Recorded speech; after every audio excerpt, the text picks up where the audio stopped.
Сондай-ақ пайғамбарымыз саллаллаху алейхи уассалам Амина анамыздың құрсағында жатқан уақытта негізінде бәрімізге мәлім, бір әйел кісі толғақ ұстаған кезде ол кісі ол толғаққа шыдай алмайды, қатты қиналады. Бірақ пайғамбарымыз саллаллаху алейхи уассалам Амина анамыздың қарында, құрсағында жатқан уақытта Амина анамыз ешқандай қиналмаған дейді.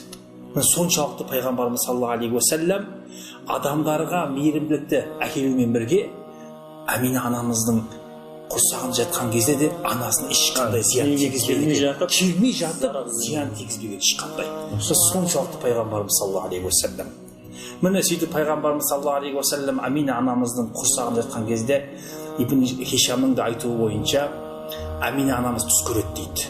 Түсінде Амина анамызға үлкен бір илхам келген екен. Илхам деген білеміз, ол көместен келген бір хабар. Амина анамызға келген хабарда айтылады, сенің мынау дүниеге келетін ұлың аты Ахмет немесе Мұхаммед болады деп айтқан екен.